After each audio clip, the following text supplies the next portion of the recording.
jaalala kee hundumaaf maqaa gooftaa Yesuusiin galanni siif haa ta'u. Karaa ilma kee Yesuus Kiristoos nu jaallachuu keerraan kan kee har'a geenyeerra irraa kan arganneerra maqaa Yesuusiin galanni siif haa ta'u. Amma siin kadhadhaa ani biyya kanan jira isaan biyya biraa jiru garuu akka kanatti akka nuyi wal arginee sagalee dubbii kee wajjiniin dhageenyu kan haala kana hundumaa mijeesse siidha. Maqaa Yesuus Kiristoosiin sagalee koo miti sagaleen kee dhaloota kanatti dubbatamu. Humni sagalee kee maqaa Yesuusiin gaarota jijjigsee qilleensa keessa kutee wanta danqaa fakkaatu hundumaa caccabsee maqaa gooftaa Yesuusiin sagaleen kee dhaloota kana bira haa ga'u. Tun sagaleen kee dubbatamu bakka jiranitti maqaa Yesuusiin haa eebbifaman. Bakka jiranitti maqaa Yesuus Kiristoos nama Naazreetiin ulfina kee haa argan. Humna sagalee keetiin gidduutti mul'atu. Yaada koo miti, dubbii koo miti, dubbiin kee maqaa gooftaa Yesuusiin haa dubbatamu. Inni hamaan yaada dubbii sagalee kee hin jaallanne qilleensarra kan namaa mormu neetwoorkiidhaan waan garaa garaatiin dubbii kana gargar kutuuf kan yaalu kamiyyuu humna maqaa Yesuusiin qabamaa fi hidhamaa haa ta'u. Mootummaan kee haa mul'atu. Wajjiniin ta'e nu dhageessee ulfaatu maqaa gooftaa Yesuusiin ameen. Waaqayyoof galanni guddaan haa ta'u sagalee dubbii Waaqayyoo keessaa kutaa masiin kanaan dura beektan kutaasiin lallabdanii beektanii irra dhaabbateetiin dubbadhaa. Ulfina Waaqayyoo arguu yookiin immoo ulfina Waaqayyoo arganii keessa jiraachuu mata duree jedhu irrattiin sagalee dubbii Waaqayyoo dubbadhaa. Kanaaf macaafa qulqulluu keenya keessaa Yohaannis boqonnaa 11 lakkoofsa 38 kaasee kan jiru. Wajjiniin ilaallaa. Sagaleen kun dhaga'amaa? In dhaga'ama. Namoonni adii seenaa jiran isinitti mul'atu miti paaster adiimiitii godha. Yohaannis boqonnaa 11 lakkoofsa 38 kaastanii yoo ilaaltan waa'ee du'aa ka'uu Alaazaariidha. Akkas jedha. Yesuus ammas of keessatti dhiphatee gara awwaalichaa dhaqee awwaalichi holqa dhagaati. Holqichis dhagaadhaan cufamee ture. Yommus Yesuus dhagicha itti fuudhaa jedhe. Maartaan obboleettiin isa du'e immoo gooftaa yoo na foolii godhateera. Erga awwaalame har'a guyyaa arfaffaa isaatii ittiin jette. Kana irratti Yesuus yoo amante ulfina Waaqayyoo akka argitu ani sittiin himneeree isheedhaan jedhe. Kana booddee isaan dhagicha awwaalichatti fuudhan Yesuus garuu ilaalee yaa Abbaa naaf dhaga'uu keetiif sin galateeffadha. Akka ati yeroo hundumaa naaf dhageessu ani beekeera. Garuu namoonni as dhaabbatan kun akka ati ana ergite amananiifan kana dubbadhee jedhe. Kana jedhee sagalee guddaadhaan Alaazaar as ba'i jedhee waame. Kanaaf namichi du'ee ture sun awwaalicha keessaa gadi ba'e. Miilla isaa lamaanii fi harka isaa lamaanitti wayyaan hidhamee fuula isaattis uffanni maramee ture. Yesuus irraa hiikaati gadhiisaa haa dhaqu jedhee isaan abboomeedha. Maqaan Waaqayyoo galateeffamu. Kutaa kana keessatti kanan seenaa kana hundumti keenya beeknaa irra deddeebinee yeroo hedduu dhageenyeerraa lallabnee irras jedheetii yaada. Inni irratti xiyyeeffadhee dubbachuu barbaade lakkoofsa 40 irratti kan jiru kan yoo amante ulfina Waaqayyoo akka argitu ani sittiin himneeree ittiin jedhee gooftaan. Yoo amante ulfina Waaqayyoo akka argitu ani sittiin himneeree ittiin jedhee gooftaan iddoo kanatti. Kanaaf kutaa kanarra dhaabbadheen ammas itti dabaleen kakuu moofaa keessaa immoo ba'uu boqonnaa 40 lakkoofsa 34 kaasee hanga 38tti kan jiru isinii dubbisa.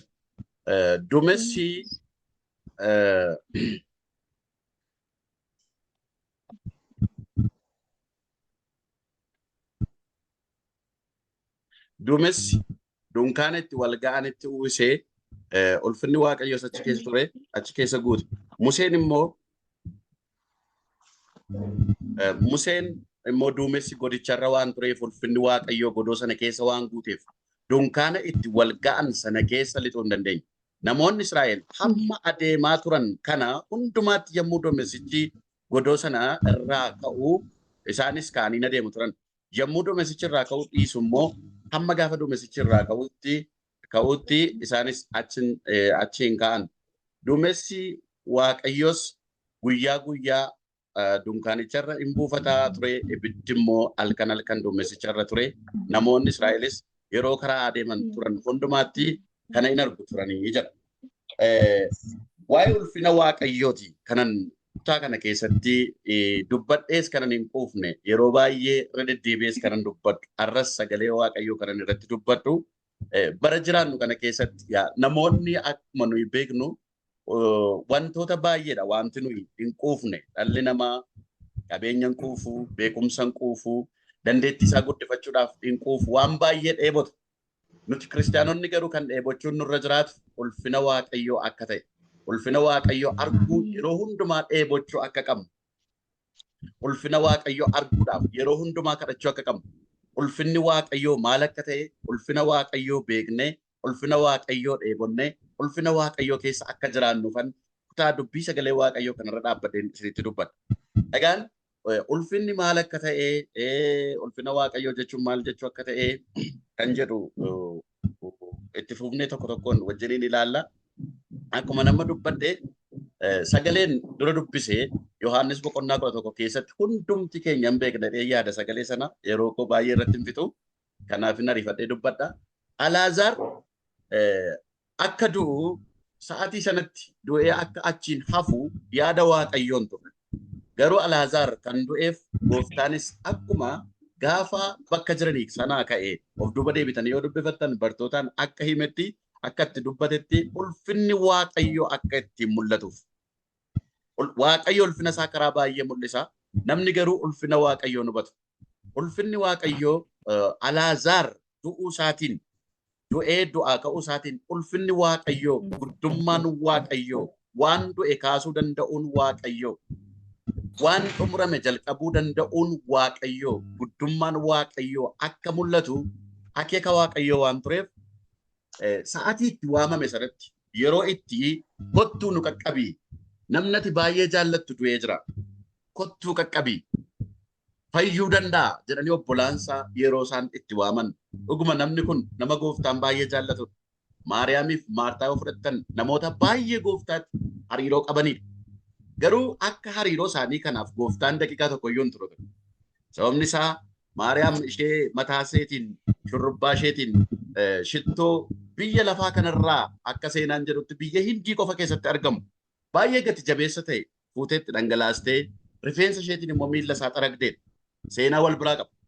Garuu gooftaan kana kan inni godheef jalqabumaa eenyummaa Kiristoosiin hubachuu irratti sabni sun waan gooftaa hin fudhanneef Yohaannis boqonnaa tokko irratti akkuma argitan lakkoofsa 11 gara iddoo dhaloota isaatii dhaqe.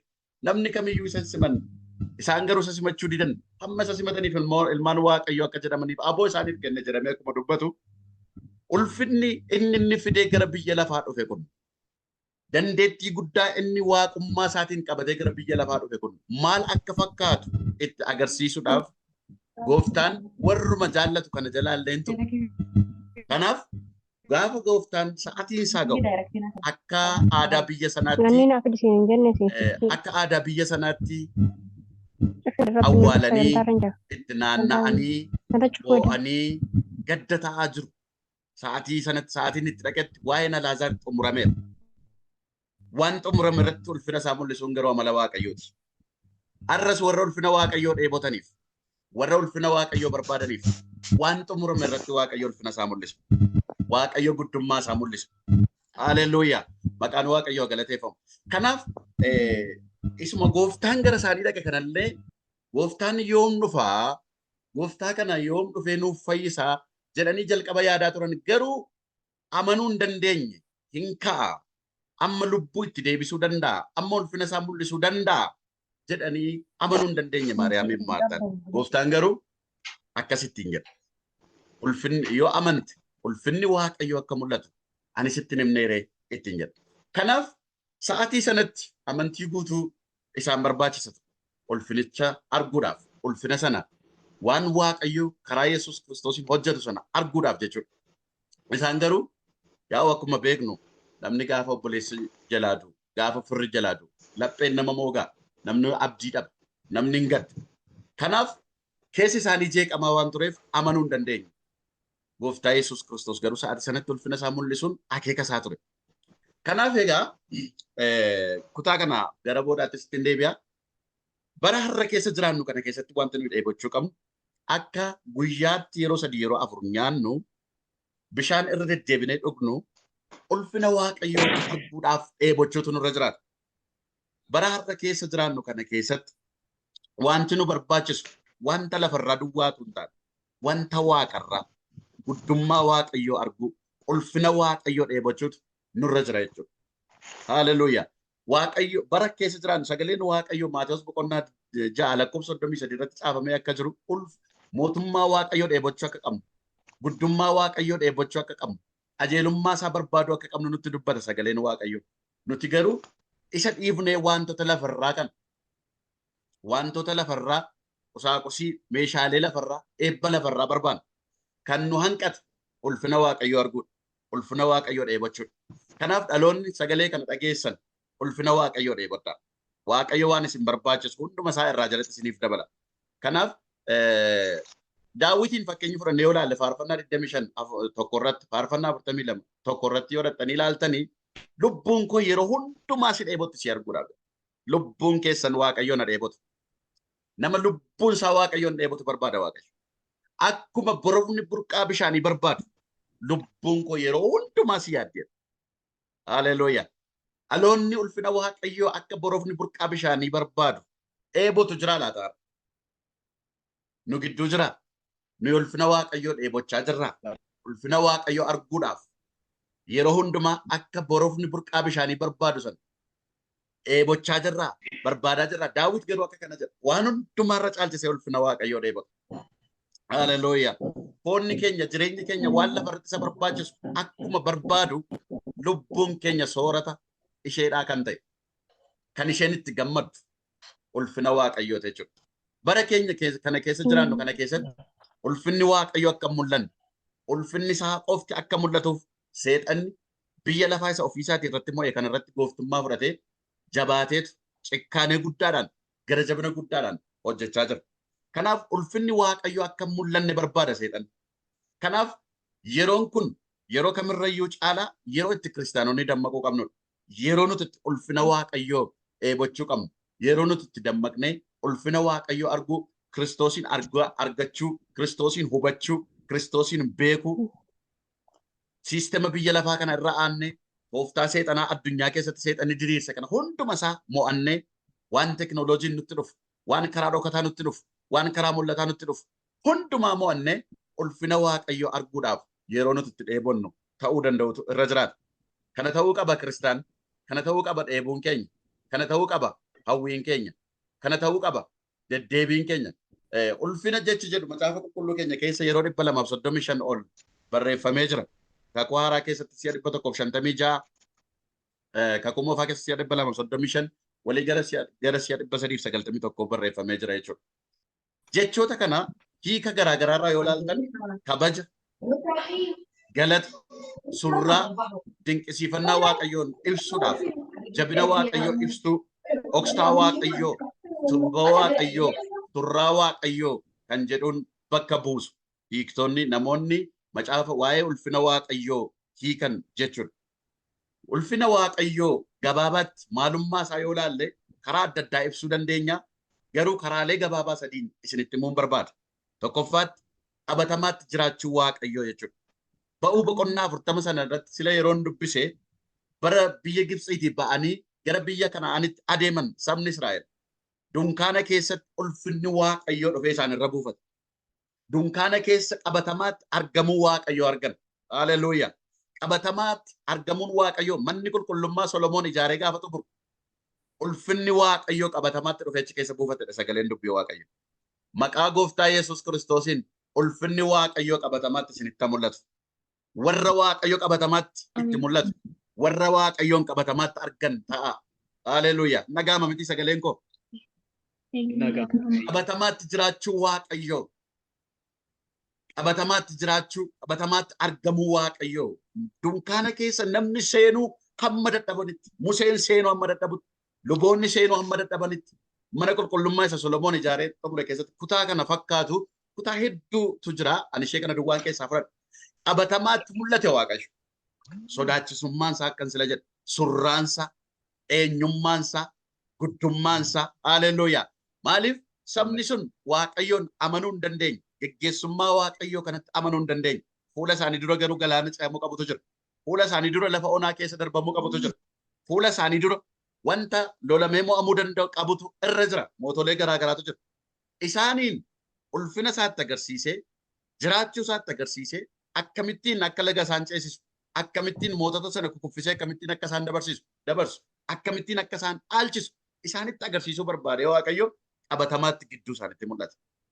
Hallelujah. Amma kan nu barbaachisu bara keenya keessatti whether we worship online or physically waldaa qaamaan lafarra jirtu yookiin online yeroo waaqeffannus haa ta'u jireenya dhuunfaa keenya keessattis haa ta'u warra qabatamaatti Waaqayyoon argamsiisan ulfina Waaqayyoo warra qabatamaatti akka inni mana Waaqayyoo keessatti argamu warra taasisan ta'uutu nurra jira. Eebuun keenyas isa kana ta'uu danda'utu irra jiraata. Qabatamaatti nu gidduutti argamutu irra jiraata. Jireenya keessan keessatti warri na dhaggeeffattan maqaa Gooftaa Yesuusiin qabatamaatti Waaqayyo jiraachuun isaa isinitti dhaga'ama. Mucaa Waaqayyo ta'uun keessa ulfinni Waaqayyo isinirra jiraachuun isaa surraan Waaqayyo isinirra jiraachuun isaa haleluuyaa bakka isin jiraattan sana Waaqayyo jiraachuun isaa qilleensa isin keessa jirtan keessa Waaqayyo jiraachuun isaa biyya isin jirtan sana Waaqayyo jiraachuun isaa mana isin keessa jirtan sana keessa Waaqayyo jiraachuun isaa qabatamaatti maqaa Gooftaa Yesuusiin isinitti mul'atu. Inni kan biraan macaafa qulqulluu keenya keessa gaafa laaltan guddummaa Waaqayyoo ulfina Waaqayyoo gaafa jennu guddummaa Waaqayyoo jechuudha. Faarsaa 19 irratti bantiiwwan Waaqa ulfina Waaqaa himaa jiru. Wanti bantii Waaqaa jalaan mul'atus hojii harka isaatiin labsaidha. Guddummaa isaa kana labsaidha Daawit. Guddaadha Waaqayyo. Guddummaan isaa kun ulfina isaatiin mul'ata. Inni kan biraan surraa simboo Waaqayyoo jechuudha. Isxifaanosiin yoo fakkeenya fudhattan hojii ergamootaa boqonnaa 7 lakkoofsa 55 yoo dubbifattan inni dhagaadhaan rukutama. Foonni utuu dhagaadhaan rukutamaa jiru utuu lafarra gangalfamaa jiru samii irratti garuu ulfina Waaqayyoo arga. Amma dhaloota akkasiin nu barbaachisa. Dhaloota guddummaa Waaqayyoo argan rakkina keessa dhaabatanii warra ulfina Waaqayyoo argan gidiraa keessa dhaabatanii lola keessa dhaabatanii warra ulfina Waaqayyoo argantu nu barbaachisa. Isa kanas ta'uu qabna nus kanas dheebochuu qabna. Haalli keessan mijachuu danda'a. Haalli keessan mijachuu dhabuus danda'a. Isinitti toluu danda'a. Isinittis toluu dhabuu danda'a. Garuu bakka jiraattan ulfina Waaqayyoo arguu danda'utu isinirra jiraata. Haleluuyaa. Maqaa Gooftaa Yesuus Kiristoosiin guddummaan Waaqayyoo surraan Waaqayyoo calaqqisi simboo Waaqayyoo isinitti mul'atu. Gaara irrattis gaafa dubartoonni hamma iddoo sanaa deemuu dadhabanitti kottaa addanatti mana tokko siif ijaarree tokko Museef ijaarree addanuma jiraanna hamma jedhanitti surraa isa gaafa Kiristoos isaanitti argisiise sana arganii quufuu dadhaban keessaan deemnu jedhan hin mi'eeffatan. Maqaa Gooftaa Yesuusiin qabatamaatti jiraachuun Waaqayyoo isinii wajjiniin ta'uun Waaqayyoo surraan Waaqayyoo simboon Waaqayyoo maqaa Gooftaa Yesuusiin jireenya keessan keessatti mul'atu. Hojii ergamootaa boqonnaa 22:11 dhattanii dubbifattan Phaawulosis calaqqisa ifichaarraa kan ka'e laal simboo guddaa surraa guddaa iji namaatti hojjechuu hin dandeenye jechuudha. Calaqqisa ifichaarraa kan ka'e iji koo arguu dadhabnaan warri anaa wajjin jiran harka na qabanii mandara Damaasqootti na galchan jedha. Kanaaf walumaa gala ulfina Waaqayyoo gaalee yookiin hima ulfina Waaqayyoo jedhu kana amma tokko jechoon ani jedhe kun hin ibsu. Wantan dubbachaa jiru kun waanan ibsuu barbaade kana bakka naamu guddaadha ulfinni Waaqayyoo. Haleluuyaa. Guddaadha du'aa boolla keessaa waamee mul'ata. Guddaadha galaana garaa gara hidhamuu hin dandeenye irratti galaana allaattiin hin ceene galaana daaktuun sodaattu galaana namni kamiyyuu ce'uu hin dandeenye irratti mul'ate lafa gogaatti jijjiira. Ulfinni Waaqayyoo. Haleluuyaa. Dhagaa gogaa akkuma bishaanni keessaa argama jedhamee yaadanne irratti mul'ate dhagaa keessaa burqituu baasa. Ulfinni Waaqayyoo guddaadha. Jechoota afaan Oromoo keessaa nu itti fayyadamnuun kan ibsamu miti. Afaanota garaagaraa yoo fayyadamtan isaan kan ibsuu dandeessan miti. Kanaaf ulfinni Waaqayyoo kun guddaa ta'uusaa ulfina Waaqayyoo kana arguudhaaf dheebochuutu nurra jiraata. Museen ulfina keenyatti argisiise. Show me your glory. Ulfina keenya arguu barbaada Waaqayyo. Haleluuyaa.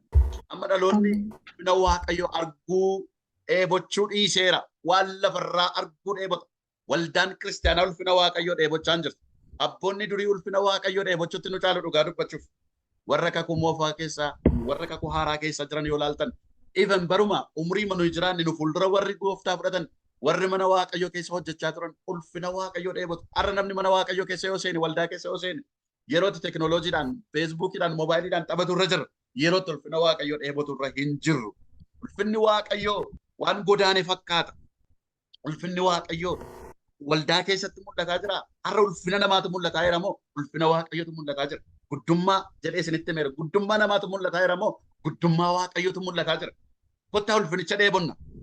Haleluuyaa. Kottaa ulfinichi guddummaan waaqayyoo qabatamaatti jiraachuun waaqayyoo. Haleluuyaa. Qabatamaatti jiraachuun waaqayyoo. Real presence of God. Qabatamaatti jiraachuun waaqayyoo akka mul'atuuf kadhanna. Isaaf jiraanna. Jireenya kiristaanummaa keenya keessatti qabatamaatti waaqayyoo haa mul'atu. Waldaa nuyi tajaajilu keessatti haa mul'atu. Tajaajila keenya keessatti haa mul'atu waaqayyo. Har'a akkuma argitan akkuma beeknu biyyoota garaagaraa keessatti waggoota dheeraa fuula dura dubbatamaa kan ture. Seenaarraa dubbisaa kan ture. Har'a qabatamaa ta'ee gara biyya keenyaa gara waldaa keenyaa dhufeera. Guddummaa fooniitu labsamaa jira. Guddummaa namaatu labsamaa jira. Guddummaan waaqayyoo labsamaa jiru. Dhalootanan obboloota ko umrii keessa jirru kana keessatti kottaa warri dhageenya kun dammaqnu ulfina waaqayyoo warra mul'isanii darban. Ulfina waaqayyoo warra dheebotan.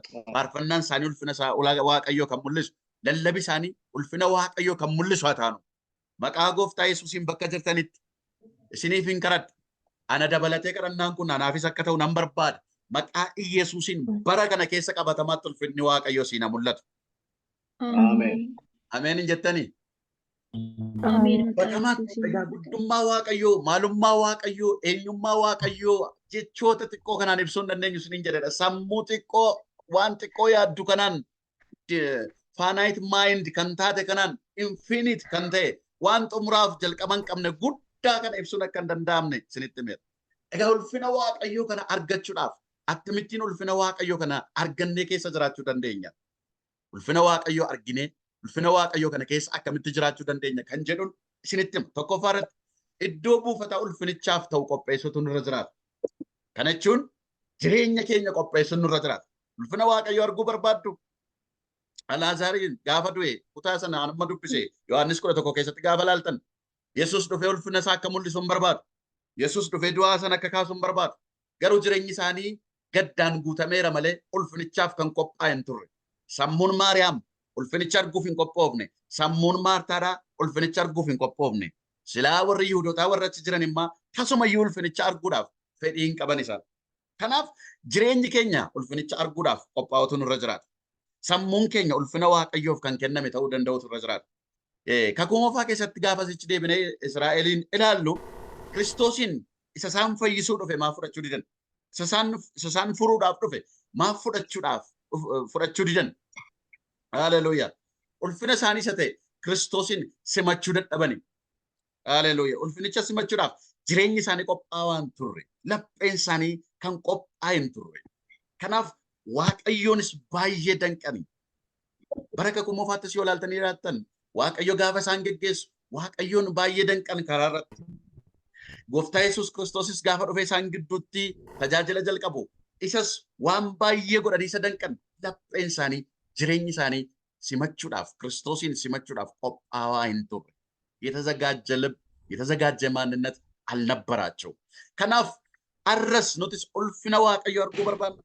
Ulfina waaqayyo arguu barbaaddu iddoo ulfinichaaf ta'e qopheessuun nurra jiraata. Keessummaa mana keenya dhufuuf keessummaan mana keenya dhufa jennee mana keenya utuu hin ariin utuu barcuma hin qopheeffatin utuu wanta inni nyaatu hin qopheeffatin waan inni irra buciisu utuu hin qopheeffatin akkasumatti teenya keessummaan eegnu. Akkuma kana jireenya keenya Kiristoosiin simachuudhaaf ulfina waaqayyo simachuudhaaf dubbii sagalee waaqayyo simachuudhaaf hafuura qulqulluu simachuudhaaf qophaa'utu nurra jiraata. Har'a baay'een keenya hin dheebotu. Namni eebban dheebotu. Laphee eebba sanaaf ta'uu hin qabu. Namoonni baay'een fayyina dheebotu. Laphee fayyina sanaaf ta'uu hin qaban. Jireenya fayyina sana simachuudhaaf ta'uu hin qaban. Dubartittiin waggaa 12 dhiigdee yeroo hundaa seenaa ajaa'iba. Waan isin ajaa'ibu lapheen ishee fayyina ishee manatti fudhattee laphee isheetiin manatti fayyite isheen. Amantii guutuu qabaatte jireenyi ishee fayyina sanaaf qophaa'aa ture. Kanaaf akka isheen shaashara wayyaa Kiristoosiin tuqxeen fayyinni keessaa ba'eef argitanii namoota baay'eetu shaashara wayyaa sana tuqe. Namoota baay'eetu Kiristoositti rigachaa ture. Namoota baay'eetu Kiristoosiin dhiibaa ture. Ulfina sana kan argate garuu laphee qophaa'e duwwaadha. Maqaa Yesuusiin ulfina Kiristoosiin argachuuf lapheen keessan qophaa'aa ta'u. Jireenyi keessan qophaa'aa ta'u. ማንነታችሁ በኢየሱስ ለክርስቶስ የተዘጋጀ ይሁን።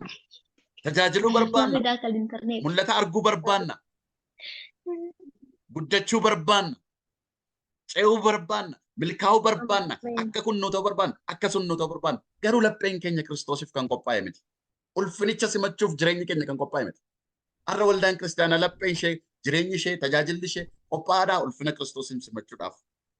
Kanaaf Waaqayyoon simachuudhaaf jireenyi keenya qophaa'aa ta'uu danda'utu irra jiraata jechuudha. Waaqayyo iddoonni kee ulfinichi keessa buufatu jireenyi keenya isa Waaqayyo akka isaaf mijatu barbaadu sana mijeessuu fi danda'utu nurra jiraata jechuudha. Waaqayyo akka inni keessatti mul'atuuf jechuudha. Kanaaf ba'uu boqonnaa 19 dhattanii yoo dubbifattanii utuu Kiristoos utuu yeroo Waaqayyo Museetti dubbatu nam mul'ata jedhee yeroo Waaqayyo Museetti dubbatu sabni kun of qopheessu jedhee gaafa Waaqayyo Museetti dubbatu Museen saba sanaan of qopheessaa jireenyi keessan qopheessaa of qulleessaa ittiin jedha ture. Maaliif? Waaqayyo iddoo qulqulluudha waan ta'eef iddoo qulqulluutti mul'ata waan ta'eef Waaqayyo ulfina isaa akkasumaan iddoo hin taanetti mul'isu waan ta'eef. Kanaaf Museen akkuma sila dubbadhe ba'uu boqonnaa 40 sana keessatti gochi inni godhe yoo jiraate dunkaana qopheesse. Ulfinni Waaqayyo immoo keessatti mul'ate.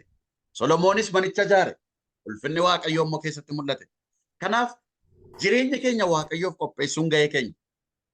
ራሳችንን ማዘጋጀት ልባችንን ማዘጋጀት የኛ ድርሻ ነው። መገለጥ የእግዚአብሔር ድርሻ ነው። ገሄ waaqayyootiin keessatti mul'achuun jechuudha. Dhufee keessa buufachuun.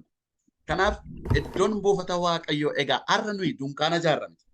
Har'a nuyi godoo ijaarra yookiin fooqii ijaarra yookiin mana isa nuyi ijaarru kana keessatti waaqeffachuudhaaf keessatti wal arguudhaaf malee manni guddaan waaqayyoo barbaadu iddoon waaqayyoo keessa buufachuu barbaadu. Qorontoo isa duraa boqonnaa 3 lakkoofsa 16 barreeffamee akkuma jiru mana qulqullummaa isa ta'e jireenya keenya laphee keenya barbaada Waaqayyo. Kanaaf obboloota ko namoonni na dhaggeeffattan baay'ee ariifachaa waan hin jiruuf tarii sirriitti isinii galaara jedhee yaada. Jireenyi keenya Waaqayyoof manni qulqullummaa kun qophaa'aa kan ta'e ta'uu danda'utu irra jiraata. Jireenyi keessan maqaa Yesuusin Kiristoosiif kan mijate. Jireenya Kiristoos yoo dhufe keessa buufachuu danda'u. Sila waa'ee keessummaadhaaf mana qopheessuu isinitti dubbadheera. Kiristoos keessummaa keenya miti actually. Namoonni baay'een yeroo kadhannan illee kadhachaan ture dogoggore keessummaa kabajaa keenyaa kottuu nu keessa buufadhu jennee Waaqayyoon kadhanna. Inni kun sirrii miti. Keessummaan dhuftee waan argatte nyaattee waan argatte dhuddee muxut gootee fixxee gaafa yeroon ishee ga'u baatee galti. Kiristoos garuu Qorontoo isa duraa boqonnaa 3 lakkoofsa 16 yoo dubbifattan mana qulqullummaa Waaqayyoo mitiireessin. Furri Waaqayyoo achi keessan buufata mitiireen. Bara baraan nu keessa jiraata. Ani isin keessa isin sana keessa jedhee immoo waadaa nuu galeeraa waan ta'eef.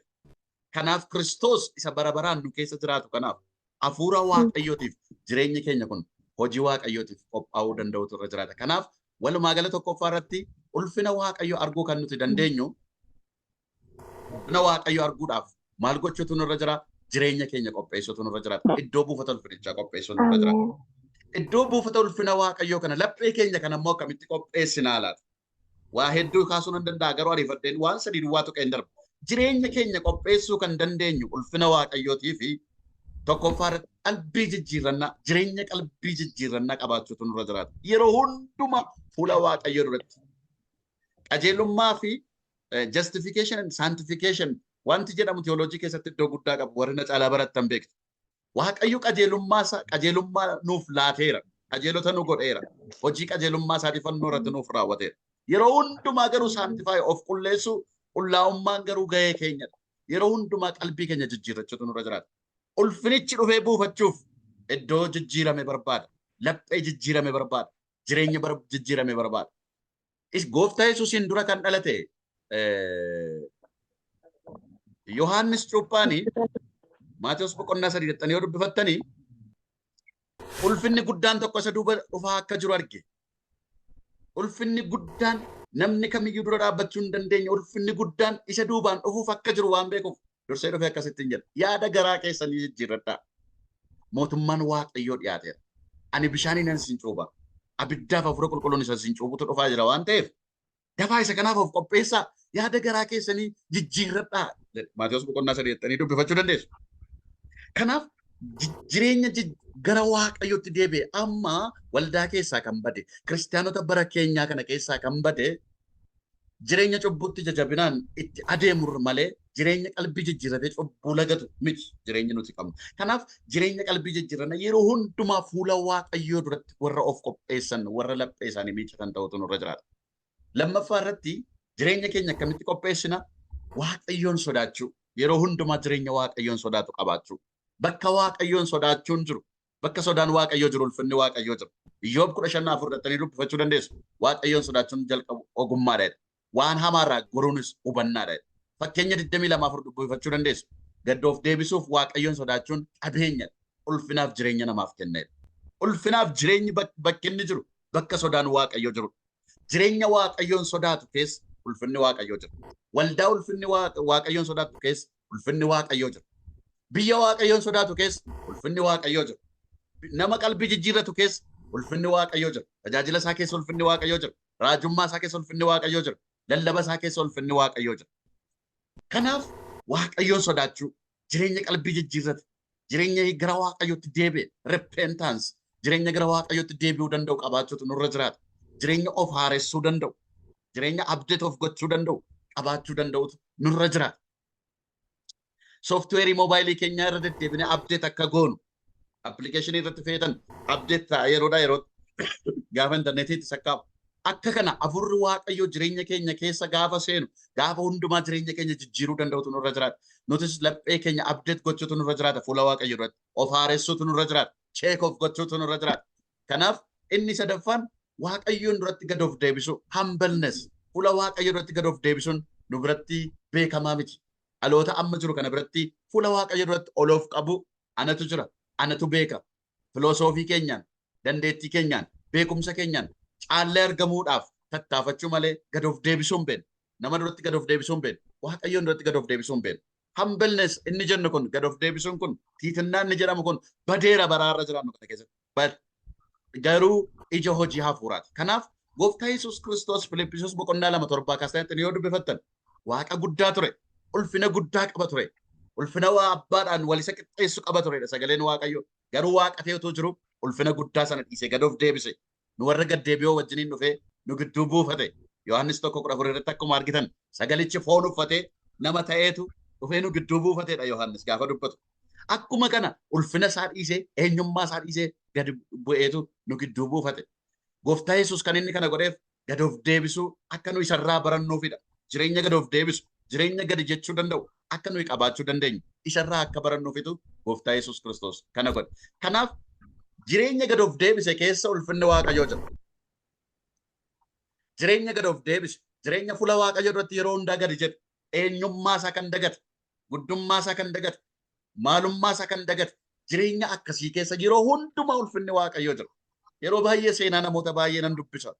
Matsaafota adda addaa daawunlood godhe akkaataa isaan itti mo'an akkaataa isaan itti milkaa'an akkamitti akka isaan tajaajilatti namoota gurguddaa ta'an gaafa dubbisu keessaa inni na ajaa'ibu isa kanadha tokko. Jireenya gad of deebise jireenya mo'amaa qabu fuula Waaqayyoo duratti. Maqaa Yesuus Kiristoosiin jireenyi keessan Waaqayyoof kan mijate haa ta'u. Dhaloonni baraarra keessa jiraachaa jirru obboloota koo dhaloota Waaqayyoon rakkisaa jirudha. Dhaloota Waaqayyoon duratti qalbii jijjiirrachuu hin beekne. Dhaloota Waaqayyoon duratti jireenya Waaqayyoon sodaatu hin qabne. Dhaloota Waaqayyoon duratti gajjachuu hin dandeenye. Kanaaf ulfinni Waaqayyoon gidduutti mul'ataa jiru. Amma irra caalaa akka duratti dubbadde ulfina namaatu mul'ataa jira. Ulfina fooniitu mul'ataa jira. Kottaa seenaa kana jijjiirra. Kottaa bara keenya keessa Waaqayyoof gadi jennee jireenya keenya qopheessinee ulfinni Waaqayyoo akka inni mul'atu goona. Isa kanadha Israa'eloota kan isaan danqe ulfinni Waaqayyoo akka gidduu isaaniitti mul'anne kan isaan godhe. Fariisota ilaalaa, Saadiqoota ilaalaa, Yihudoota guutummaatti Israa'eliin yoo ilaaltan gadi jechuu didan fuula Waaqayyoo irratti. Kanaaf Kiristoosin simachuu hin dandeenye. Arras dhaloota baay'ee Kiristoos bira darbaa jira. Ulfinni nu bira darbaa jira. Carraa guddaatu dhaloota baay'ee darbaa jira. Kanaaf jireenya Waaqayyoon qophaa'e, jireenya Kiristoosiif qophaa'e, jireenya ulfinicha simachuuf qophaa'e የተዘጋጀ ማንነት ያስፈልገናል nu barbaachisa. Kana gochuuf immoo akkuma amma dubbadde qalbii jijjiirrannaa Waaqayyoon sodaachuu Waaqayyoon duratti gad of deebisuun jireenya keenya qopheessuuf wantoota nu gargaaran sadii ani fudhadhe keessaa isa tokkodha. Garuu waa hedduu arguu dandeessu. Inni kan biraan ulfina Waaqayyoo danquuf dhukkubi hamaan ulfina Waaqayyootti danqaa ta'u shaakala keenya yookiin amaleeffannaa keenya kaleessaa keessaa ba'uu danda'u nurra jiraata. geengoo keenya keessaa ba'uu danda'utu nurra jiraata. Amaleeffannaa kaleessa barre, aadaa kaleessa barre keessaa ba'uu hin dandeenyu taanaan Waaqayyo wajjiniin wal arguu hin dandeenyu. That was a matter of Israel. Israa'eloonni gara biyya Gibxiitii ba'anii gara biyya Kana'aanitti gaafa adeeman wanti isaan kaleessa baran buqqeedha. Wanti isaan kaleessa nyaatanii baran fooni. Wanti isaan kaleessa baran shunkurtii biyya Gibxiiti. Malee maannaa waaqarraan shaakalle isaan. Waan waaqarraa dhufe nyaatanii hin beekan. Waan lafarraa garuu qorqanii nyaatanii baraniiru. Uffatanii nyaatanii baraniiru. Cooma isaa arganiiru. Mi'aa isaa arganiiru. Dhandhama isaa arganiiru. Shaakala sana dhiisuu dadhaban. Kanaaf Waaqayyo irratti ka'an. Waaqayyo qooda kakuu Waaqayyo keessa jiraatanii Waaqayyoof abboomamanii ulfina Waaqayyo qooda argan lafaan liqinfaman bofaan iddaman. Kanaaf shaakalli keenya amalli keenya kaleessa eenyummaan keenya kaleessa akkaataa nuti itti kaleessa kadhachaa turre jijjiiramuu danda'utu irra jiraata ulfina Waaqayyo arguudhaaf. We have to change. Akkan sila jedhe update of gochuutu nurra jiraata. Akkaataa kadhannaa keenyaa meeqoon amala keenya jijjiirachuutu nurra jiraata. Tokko tokko amalli isaa keessatti kan hin duune jira. Kiristaana ta'ee lammaffaa dhalatee garuu amalli isaa keessatti hin duune. Jireenyi isaa kaleessaa keessatti hin duune. Wantoota nuyi gaarii goo fakkaanne amaleeffanne irra deddeebinee shaakallu gochaa oollu dubbachaa oollu dhiibbaa qabu jireenya keenya irratti. Hafuura keenya irratti dhiibbaa qaba. Kanaaf shaakala keenya keessaa amaleeffannaa keenya keessaa waaqeffannaa keenya kaleessaa keessaa bahuu danda'utu nurra jiraata. Waan kaleessa nu wajjiniin guddate wanta sirrii nutti fakkaate dhiisuu wantoota hin dandeenye dhiisuu danda'utu nurra jiraata ulfina Waaqayyo arguudhaaf. Jireenyi keenya kan jijjiirame ta'uu danda'utu nurra jiraata. Amala keenya kaleessaa shaakala keenya kaleessaa keessaa bahuu danda'utu nurra jiraata waan haaraa arguudhaaf. Kutaa macaafa qulqulluu keessaa fakkeenya fudhannee ilaaluu dandeenya. Maariyaamiif Maartaa yoo fakkeenya fudhannee ilaalle seenaan akka jirutti daayirektii macaafa qulqulluu kana irratti barreeffamee hin beekamu.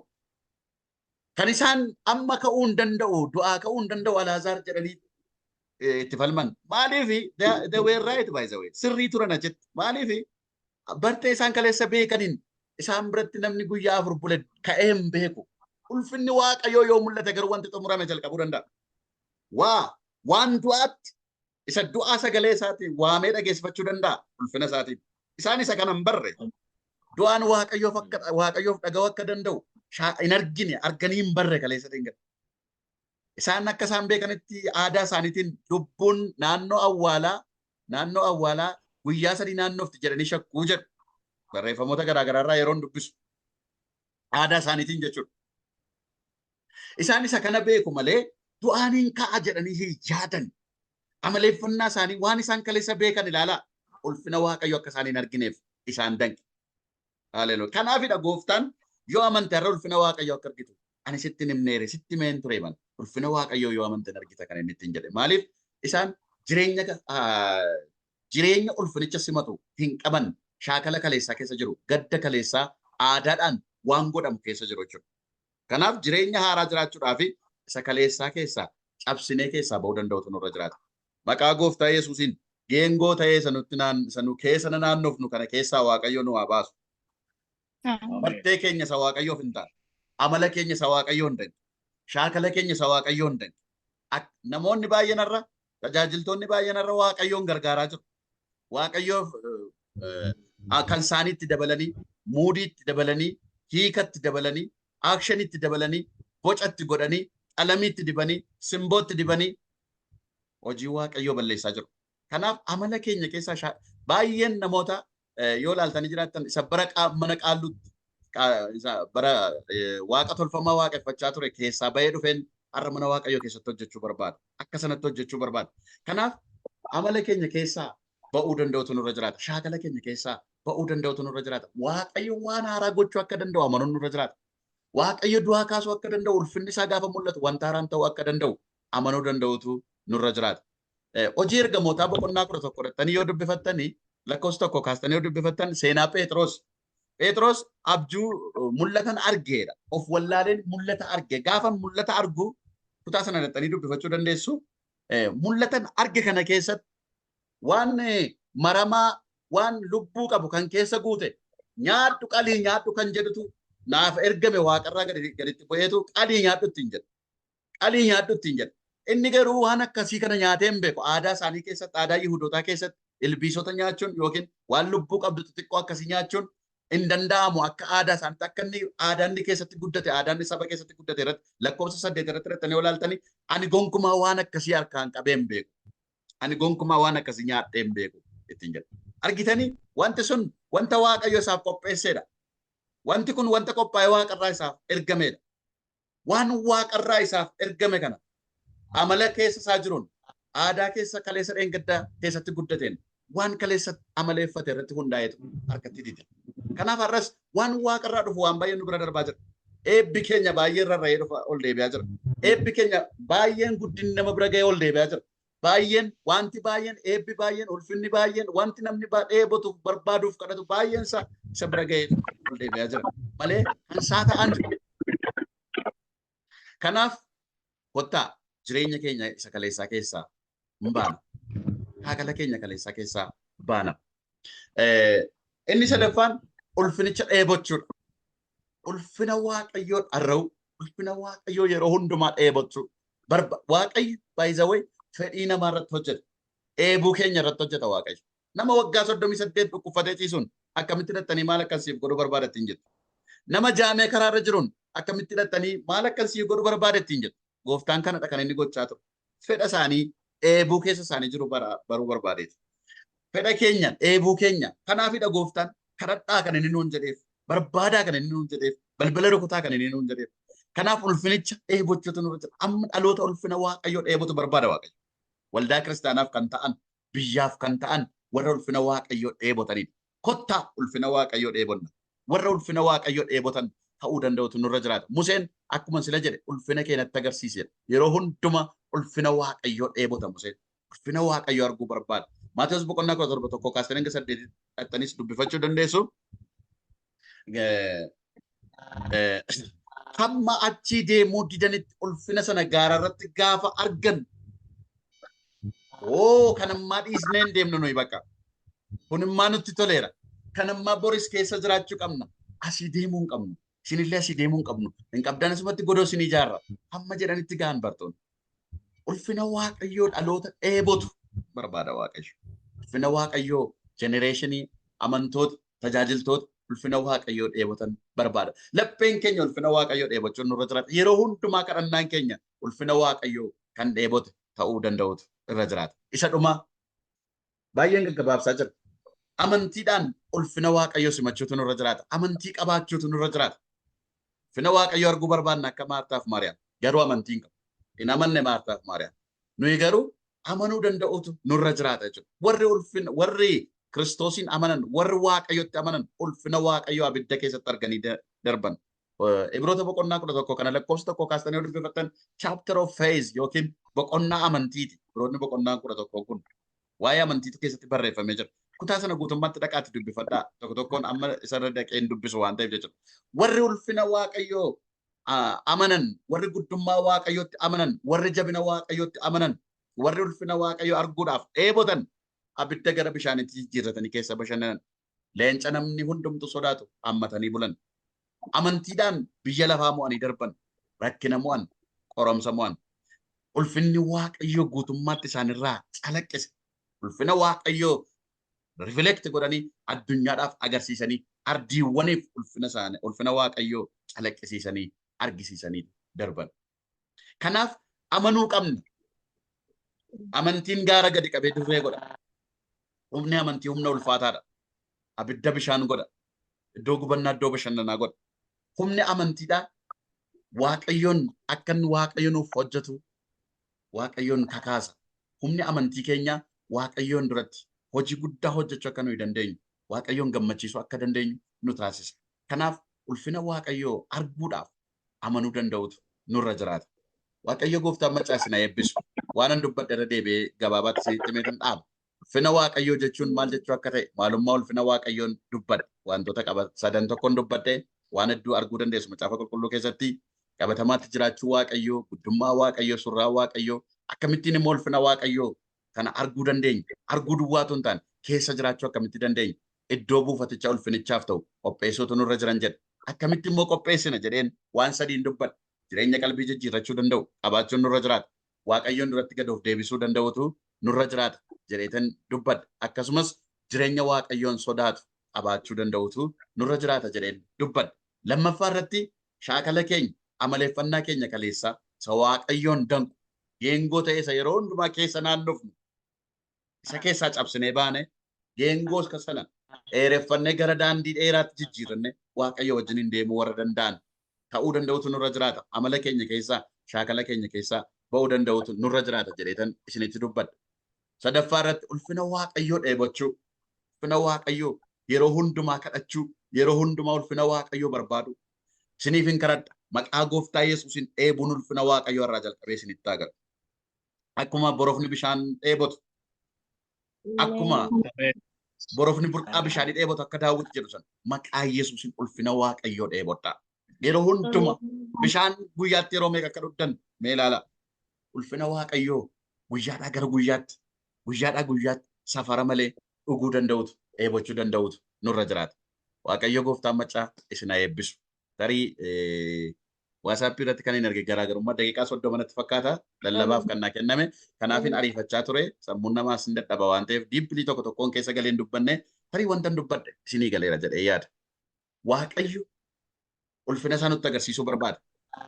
Yeroon kun yerootti ulfinni waaqayyoo waldaa kiristaanaa keessatti warra isaaf amanaman irratti mul'achuudhaaf yeroo itti waaqayyo ulfina isaa isa dhumaa sana gadhiisuudhaaf jedhu.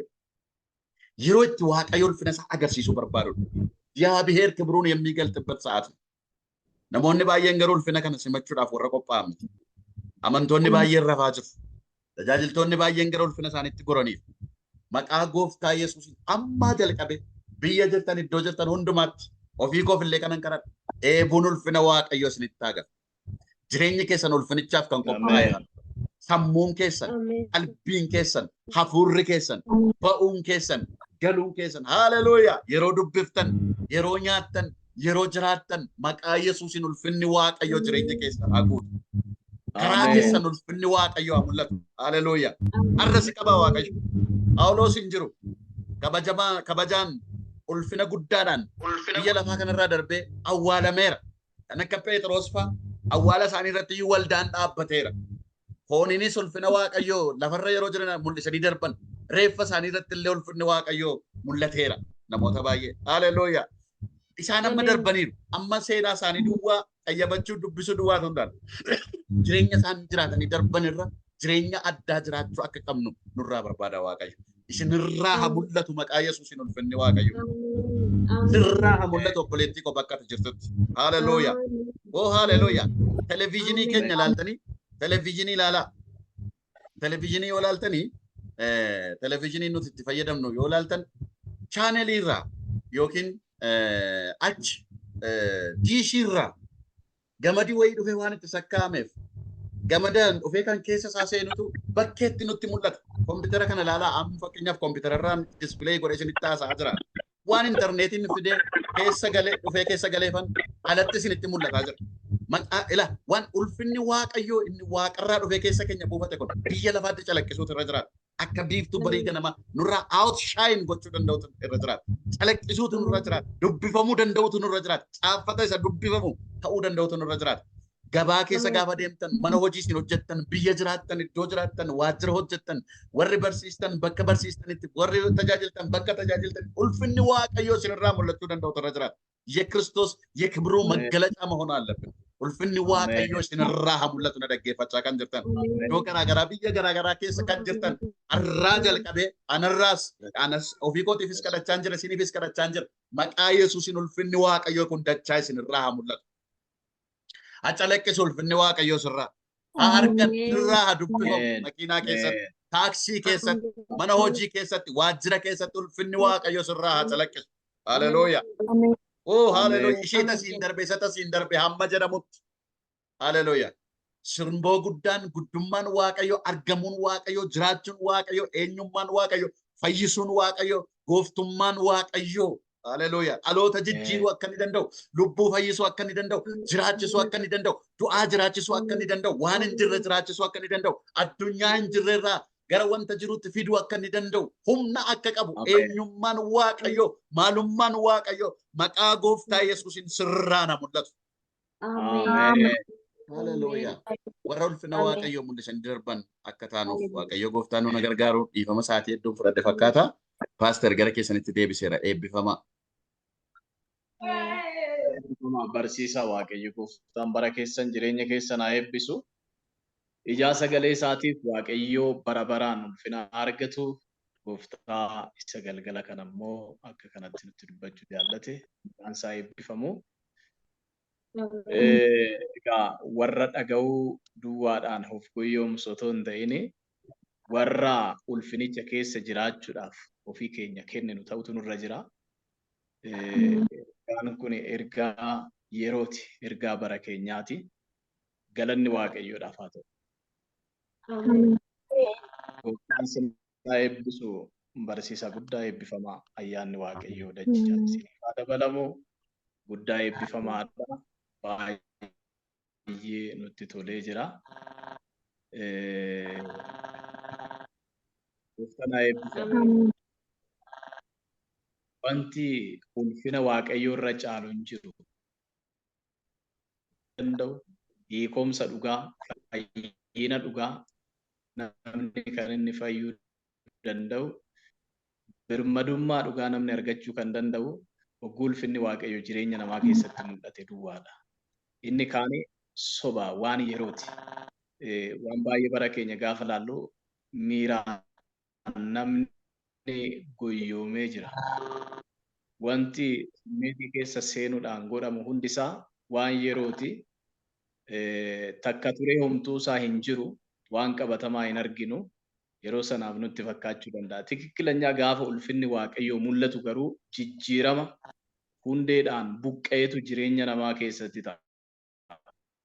Phaawulos argitanii karaa Damaasqoo gubbaa irratti mul'achuu ulfina Kiristoosiin namichi sun jijjiirame.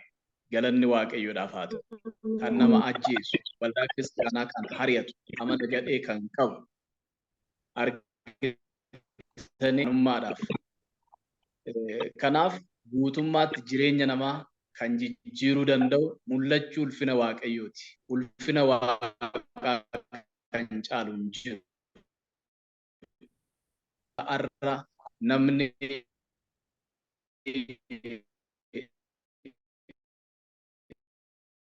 jireenya namaa kan jijjiiru, seenaa namaa, gola namaa kan jijjiiru, gola keenya keessatti Yesuus ulfinaan argama. Inni gooftaadhaaf haa ta'u. Homtuun barbaachisu ulfina isaatu caala. Dibbaalli kan biraan hin barbaachisu. Kiristoos jireenya keenya irratti haa mo'u, bara keenya irratti haa mo'u, tajaajila keenya keessatti inni haa mo'u. Kan isa caalu hin jiru firoota kiyya. Galanni Waaqayyoodhaaf haa ta'u. Kanaaf gooftaan ijaa ergaa isaatiif kan eebbifame haa ta'u. Baay'ee isaa keessi koo boqotee jira. Galanni Waaqayyoodhaaf haa ta'u. Barsiisaa Waaqayyo sinaa eebbisu. Baricha keessatti namoota akkasii qabaachuun baay'ee nu boonsa. Gooftaan haa eebbifamu. Bara itti illi kuni waan biraatti dhalli namaa jijjiire namni Waaqayyoon sodaachuu dadhabee mataan namaa jabaatee yaadi namaa badee keessa jirra. Galanni Waaqayyoodhaaf haa ta'u. Kanaaf waan caalu nurra jira. Gooftaan kan eebbifame haa ta'u. Kanaaf eebbifamaadha. Mee gabaabsinee Waaqayyoon kadhanneetu sagantaa keenya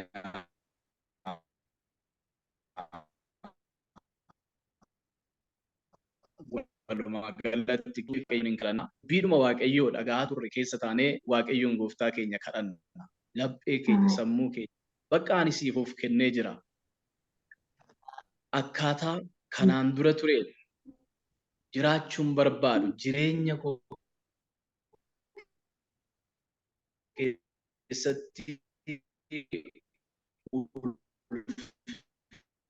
keenya keessatti, hojii keenya keessatti, hariiroo namoota wajjin illee qabnu hundumaa keessatti argamuun ulfina Waaqayyoo, argamuun gaarummaa Waaqayyoo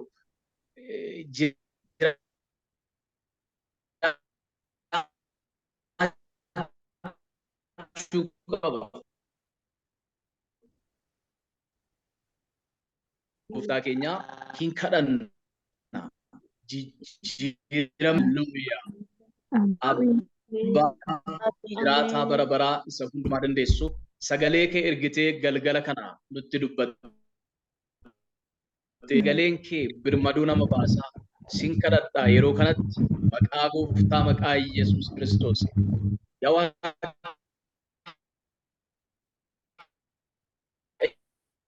keessa jiru, jireenyi shaakala biraa keessa jiru, jireenyi muuxannoo biraa keessa jiru.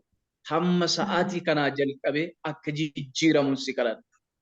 Har'a fuula kee fuulduratti karaa toora zuumii kan akka walitti qabamne yaa gooftaa gaarummaa kee irraa dubbii kee isa jireenyaa kana dhageenye jijjiiramuu sadarkaa irra jirurraa gara isatti aanutti tarkaanfachuudhaaf ayyaana kee dabalachuudhaaf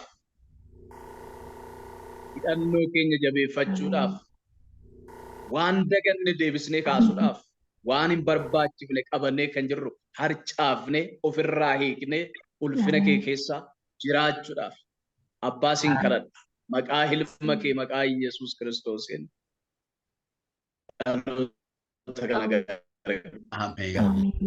Ameen. Maqaa Yesuus Kiristoosiin tokkoon keenya ati nu gargaari.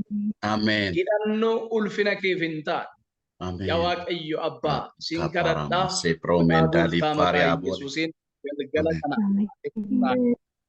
jireenya keenya irraa tajaajila keenya keessaa shaakala ulfina kee hin mul'ifne shaakala gaarummaa kee hin mul'ifne. Ameen.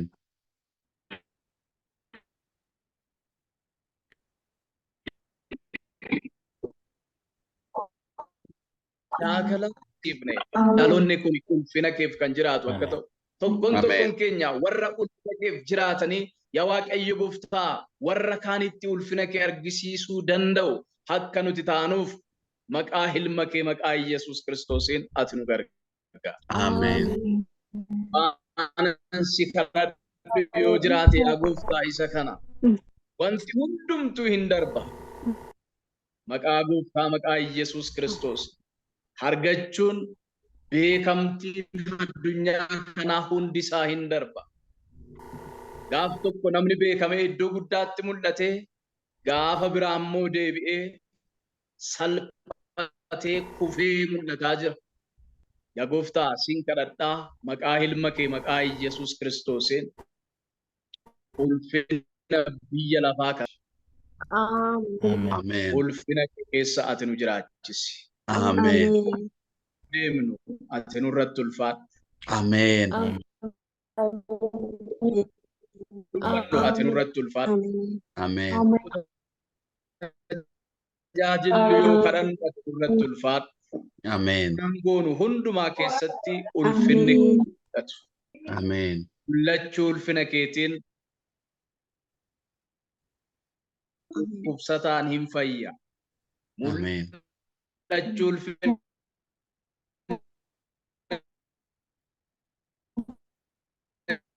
keetiin jireenya namaa keessatti ta'e dhaloota hedduu kan dadhabsiise.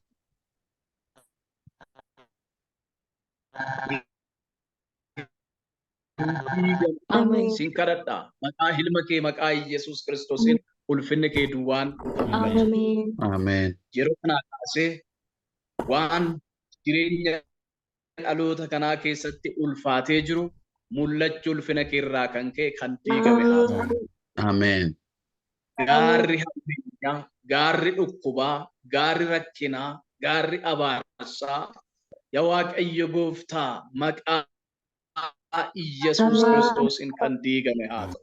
Ameen. Sin kadhadhaa maqaa ilma kee maqaa Yesuus Kiristoosiin mul'achuu ulfina keetii fuuldura dhukkubi taa'uu hin danda'u. Hafuurri hamaan taa'uu hin danda'u. Jireenyi dhaloota kanaa maqaa Yesuusiin bilisaa ba'u. Ameen. Yesuusiin bilisaa ba'u. Hafuuratti foonitti maqaa gooftaa Yesuus Kiristoosiin hiikama. Ameen. Nagaan irra afaan keessan keessatti haa ta'u. Ameen. Haara galfannaan dhugaa jireenya keessatti haa ta'u. Dhaloota of argaa, dhaloota of beekaa jiraatan ta'a. Ameen. Ameen. Ameen. Amma dhumaatti ati nu gargaari. Beessa keenya immoo yaa Waaqayyo Gooftaa karaa isaa nutti dubbattee maqaa Gooftaa Yesuusiin ayyaana kee ati dabalte. Ameen. Haafee Ameen. ulfina kee keessa nama jiraate yaa Waaqayyo ulfina kee labsu akka ta'u dabarseen sitti kenne. Gooftaa Ameen. karaa hundumaatti ati eebbisi. Ameen. Wal'aan Yesuusiin kan cabe haa ta'u. Ameen.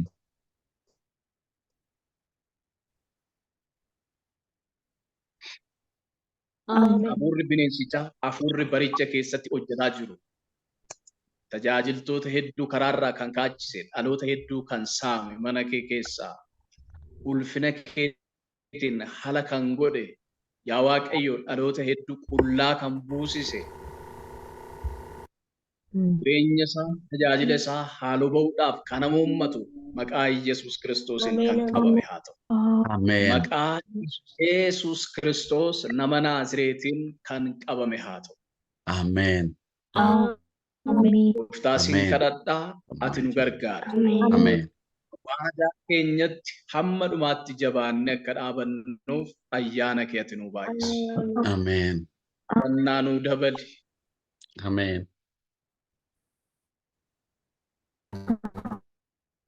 Obsa ogummaa nuu dabali.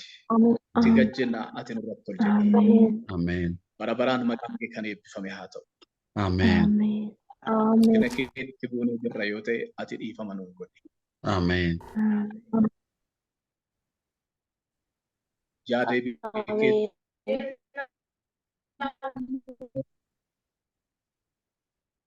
keetummaa keetti nu yaadadha. Ameen. Waaqayyo Gooftaan si haa eebbisu. Eebbifamaadha. Nagaa wal gaafachuu dandeenya booda asumaanii afuruma kana keessa taane 2 3. Yes,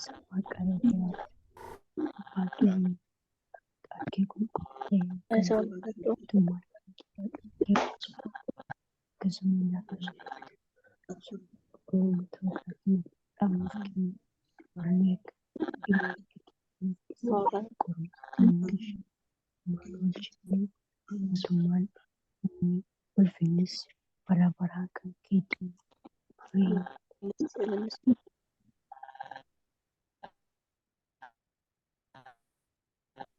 Gooftaan bara keessa haa eebbisu. Eebbifamaa. Nagaa jiru.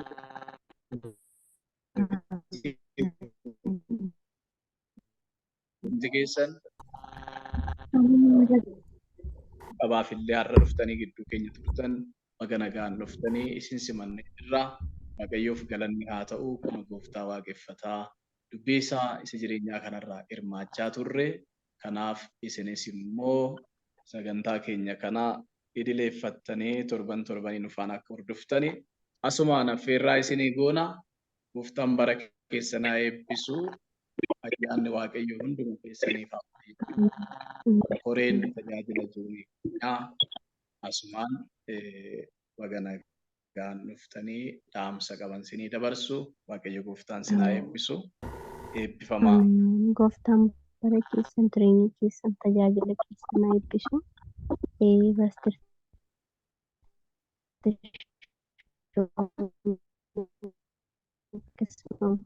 Waaqayyo Gooftaan ayyaana isiniif haa baay'isu. Kan amma caalaa eebbifamaa deemaa isiniif haa dabalamu. Keessattuu gubbaa taabaa barbaadamaa soogidda taa'aa addunyaadhaaf soogidda taa'aa Waaqayyo Gooftaan kaabattis baattis biqiltis sinaa bal'isu. Eebbifamaa eebbis Yaaqoob Abrahaamiin eebbifamaa. Eebbifamaa eebbifamaa eebbifamaa Waaqayyo hunduma keessan warra jira haa eebbisu. Darbaa deemaa Minaayi Shalom.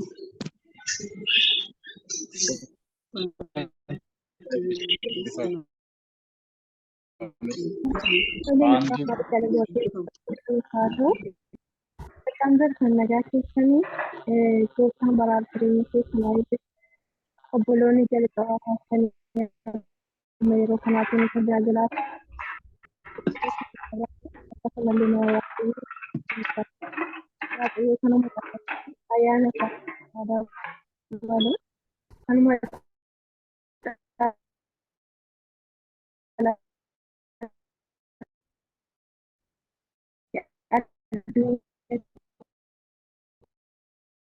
biyya karaa keessa jiru kan mul'ateen gochaa kan turedha. Warra ittiin jiraatan waaqayyoon godhu akkasuma mootii obboloonni barsiisaa wanti keessaa illee deemee wanta gaarii beeksisu barumsa isaanii jala deemaa fi hojjetaadha. Nama wangeelaaf tajaajilaa jirudha jechuudha.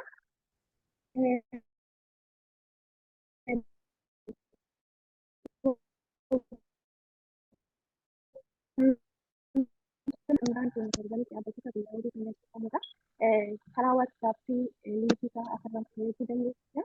Kanaaf nu gidduutti nuti kan biyyaa kana linkiin isaa asirraa nu ergaa waan ta'eef wanti dhugaatii hin jiru. As gidduutti immoo waaqeffannaatu godhama.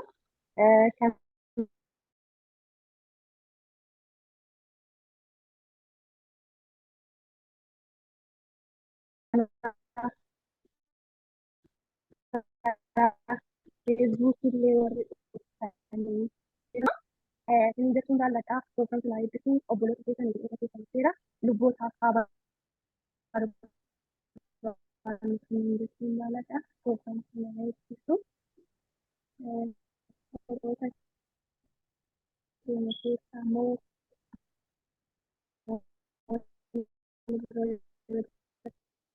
kan itti darbaatti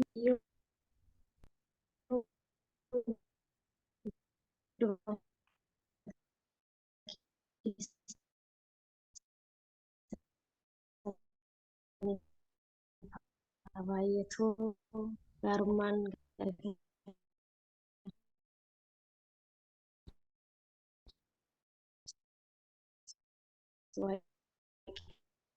isinii baay'atee daldalatanii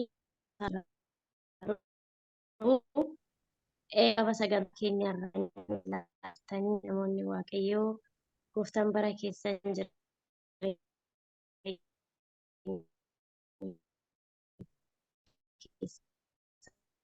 guutuu irraa fagoo godhaa eebbanii